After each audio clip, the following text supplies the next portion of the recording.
নির্বাচনের আর মাত্র কয়েক ঘন্টা বাকি। ঠাকুরগাঁ জেলা জামাতের আমিরকে ৫০ লাখ টাকা সহ আটক করেছে পুলিশ। আর সাথে সাথেই মূলধারার মিডিয়াগুলোতে শিরোনাম হয়েছে ভোট কেনার টাকা সহ জামাত নেতা আটক। মুহূর্তের মধ্যে সারা দেশে ছড়িয়ে পড়ল এই খবর। ভোটারদের মনে প্রশ্ন জাগলো, তবে কি নির্বাচনের শেষ রাতে কালো টাকার খেলা শুরু হয়ে গেছে? কিন্তু দর্শক, আসল ঘটনা কি তাই, নাকি এটি নির্বাচনের আগের রাতে প্রশাসন এবং মিডিয়া সাজানো এক মাস্টারপিস ড্রামা? সৈয়দপুর বিমানবন্দরে ঘটে যাওয়া এই ঘটনা নিয়ে তোলপাড় যখন তুঙ্গে, ঠিক তখনই নির্বাচন কমিশন সচিবালয়ের সিনিয়র সচিব আক্তার আহমেদ এমন এক আইনি ব্যাখ্যা দিলেন, যা শুনে প্রশাসনের অতি উৎসাহী কর্মকর্তারাও এখন চুপসে গেছেন। আইন আসলে কি বলে? ৫০ লাখ টাকা বহন করা কি অপরাধ, নাকি এটি একটি পরিকল্পিত হয়রানি? ঘটনা শুরু আজ দুপুর ১২টায়। ঠাকুরগাঁও জেলা জামাতের আমির বেলাল উদ্দিন প্রধানকে আটক করে বিমানবন্দর থানা পুলিশ। তার কাছে পাওয়া যায় নগদ ৫০ লাখ টাকা। পুলিশ তৎক্ষণাৎ দাবি করে এই টাকা নির্বাচনের কাজে অবৈধভাবে ব্যবহারের জন্য নেওয়া হচ্ছিল। দেশের বড় বড় মিডিয়াগুলো সেটি প্রচার করা শুরু করে। কিন্তু জামাত নেতার পরিবারের দাবি, বেলাল উদ্দিন একজন প্রতিষ্ঠিত ব্যবসায়ী। এই টাকা তার বৈধ ব্যবসার কাজে ব্যবহারের জন্য তিনি বহন করছিলেন। তার কাছে টাকার বৈধ উৎস বা সোর্স অফ ইনকামের বৈধ কাগজপত্র সাথেই ছিল। এছাড়া কাস্টমসও তাকে ক্লিয়ারেন্স দিয়েছিল। কিন্তু তারপরেও তাকে আটক করা হয়। ঠিক যখন এই ঘটনাকে কেন্দ্র করে জামাতের ইমেজ নষ্ট করার চেষ্টা চলছিল, তখনই দৃশ্যপটে আসেন সেই ইসি সচিব। সাংবাদিকদের প্রশ্নের জবাবে তিনি যা বললেন, তা এই গ্রেপ্তার নাটকের পুরো স্ক্রিপ্টকে বদলে দিয়েছে। ইসি সচিব স্পষ্ট ভাষায় জানিয়েছেন, টাকার সোর্স ও ব্যবহারের বৈধ খাত দেখাতে পারলে ৫০ লাখ নয়, প্রয়োজনে ৫ কোটি টাকা বহনেও সমস্যা নেই।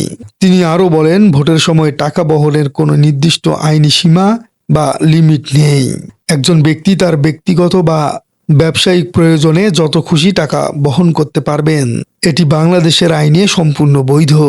নির্বাচন কমিশন বা পুলিশ কাউকে শুধু টাকা বহন করার জন্য আটক করতে পারে না, যতক্ষণ না প্রমাণ হয় যে সেই টাকা ভোটারদের ঘুষ দেওয়ার জন্য নেওয়া হচ্ছিল।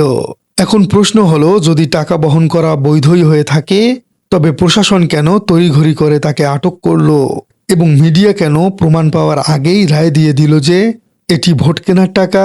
বিশ্লেষকরা বলছেন, এটি একটি সাইকোলজিক্যাল গেম বা মানুষতাত্ত্বিক খেলা। নির্বাচনের ঠিক আগের দিন এমন একটি নিউজ ভোটারদের মনে নেতিবাচক ধারণা তৈরি করতে পারে। ঠাকুরগাঁও এবং উত্তরবঙ্গে জামাতের যে শক্তিশালী অবস্থান তৈরি হয়েছে, তাকে ধাক্কা দেওয়ার জন্যই কি এই নাটক? ইসি সচিবের বক্তব্যে এটাও পরিষ্কার হয়েছে যে টাকার উৎস যদি বৈধ হয়, তবে পুলিশ হস্তক্ষেপের কোনো সুযোগ নেই। টাকা যদি অবৈধ হতো, তবে দুর্নীতি দমন কমিশন বা এনবিআর দেখত। আর যদি ভোট কেনার প্রমাণ মিলত, তবে নির্বাচনী অনুসন্ধান কমিটি দেখত। অনেকে মনে করছেন, প্রশাসনের ভেতরে ঘাপটি মেরে থাকা ফেসিবাদের দোসররা নির্বাচনের পরিবেশ ঘোলাটে করতে চাইছে। তারা দেখাতে চাইছে যে বিরোধীরা টাকা ছড়াচ্ছে। কিন্তু ইসি সচিবের নিরপেক্ষ আইনি ব্যাখ্যায় তাদের সেই পরিকল্পনা ভেস্তে গেছে।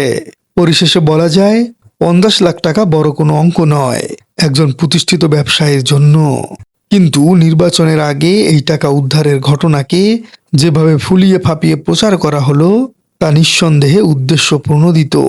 ইসি সচিবের আজকের এই স্টেটমেন্ট প্রমাণ করে আইন তার নিজস্ব গতিতেই চলে, কিন্তু প্রশাসন মাঝে মাঝে সেই আইনকে নিজের মতো ব্যবহার করতে চায়।